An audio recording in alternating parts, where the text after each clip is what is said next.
People often say that generosity is a beautiful quality. I believed that for most of my life. I believed that helping family was simply what decent people did. If someone needed groceries, I bought them. If someone couldn't make rent, I wrote the check. If a birthday came around, I made sure nobody felt forgotten. I never imagined that one day I would realize I wasn't being appreciated, I was being expected. My name is Linda. I'm 64 years old, and I live in a quiet suburb outside Columbus, Ohio. My husband, David, and I had been married for 36 years. We raised 2 children who had long since started families of their own.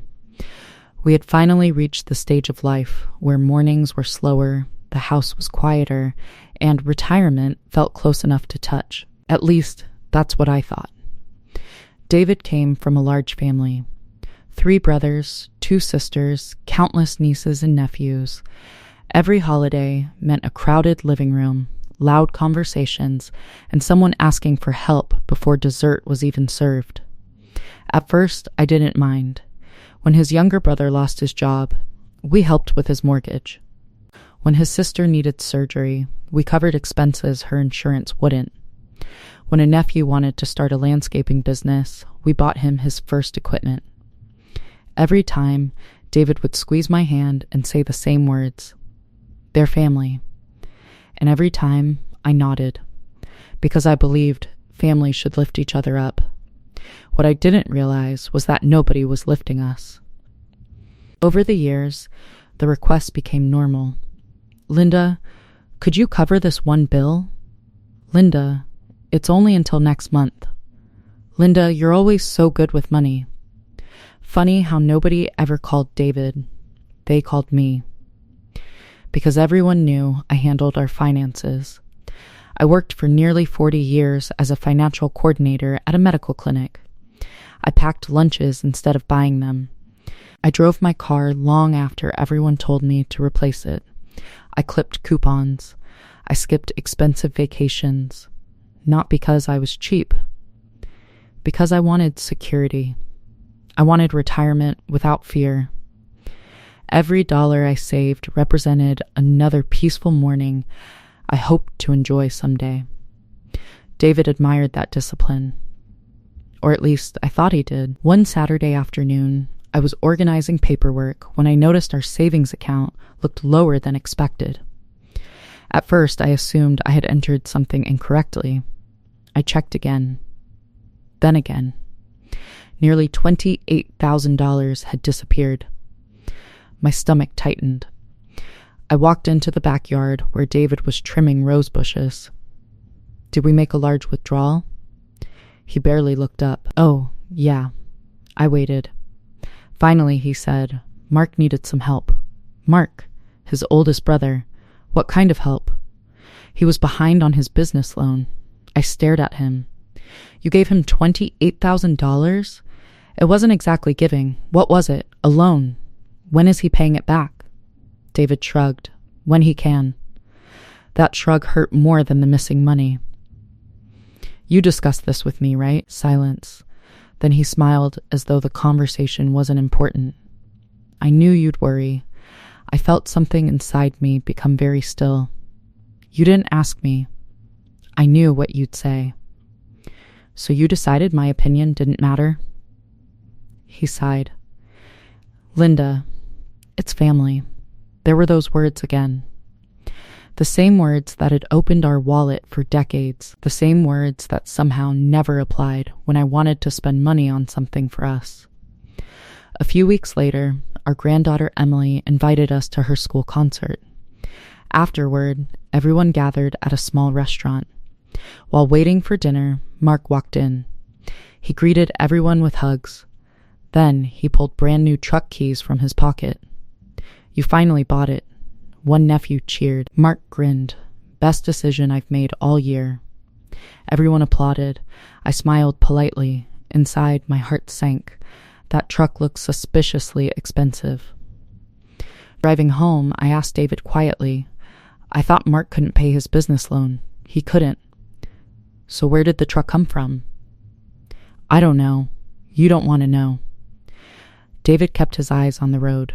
Don't start. I asked one question. You always assume the worst.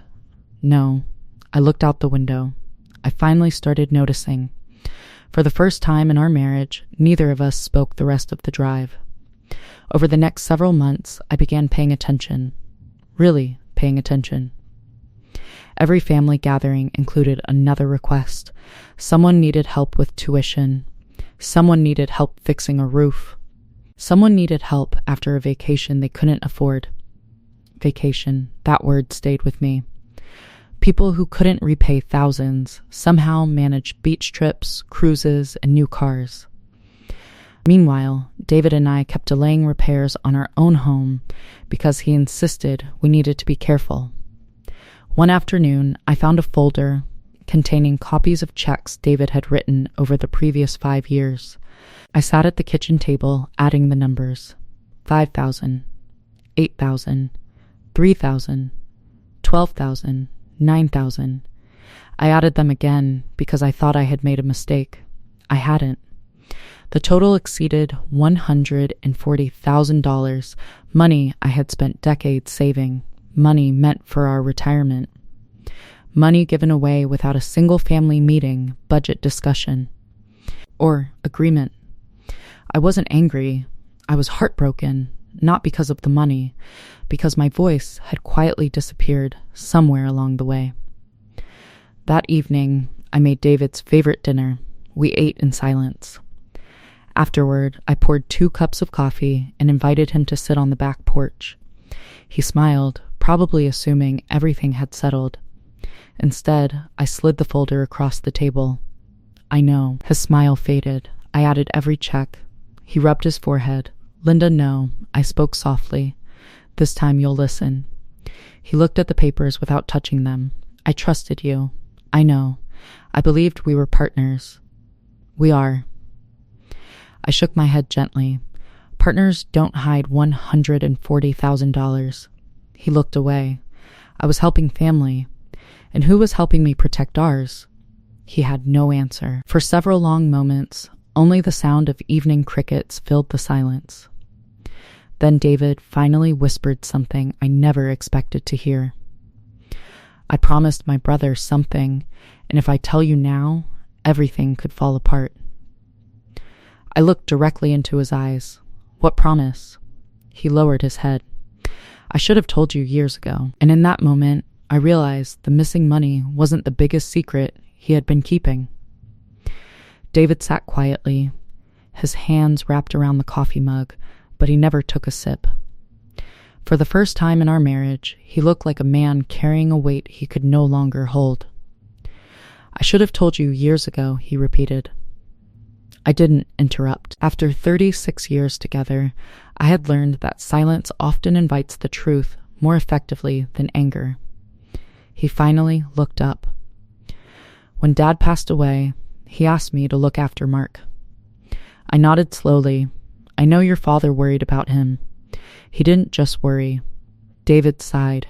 He made me promise that no matter what happened, I would never let Mark lose everything. I understood where the promise came from. Mark had always struggled. He changed jobs every few years, borrowed money, and chased one business idea after another. Their father had spent a lifetime rescuing him. Apparently, that responsibility had quietly been passed to David. But your father never asked me, I said gently. David's eyes filled with regret. No, and he certainly didn't ask me to spend my retirement savings. No, I let those 2 letters settle between us. A promise made with love had slowly become an excuse to ignore the person standing beside him every day. I wasn't trying to hurt you, David whispered. I know. I thought if I kept helping him, eventually he'd get back on his feet. And did he? David looked down. No, that single word answered every question. For years, helping hadn't solved anything. It had only delayed responsibility. The following Sunday, David asked if I would come with him to his mother's house. His brothers and sisters were gathering for lunch. Normally, I would have baked my famous apple pie. This time, I simply brought myself. Lunch was cheerful as always. Stories were shared. Grandchildren laughed in the backyard. Then Mark cleared his throat. "David, I hate to ask." The room became quiet. "My business is in another rough patch." No one looked surprised. He continued, "I only need 15,000 this time." Every eye slowly turned toward us. For years, David had answered before I could even breathe. This time, he looked at me. Not because he wanted permission, because, for the first time, he remembered we were partners. I reached for his hand. Then I smiled politely at Mark. "I'm sorry you're going through a difficult time." He nodded, but the answer is no. The room fell silent. No shouting, no dramatic reactions, just silence. Mark blinked. "I'll pay it back." I smiled kindly. "I truly hope your business succeeds, but we've realized our retirement has to come first." His expression changed. "So, that's it?" I answered calmly. "No, that's a boundary."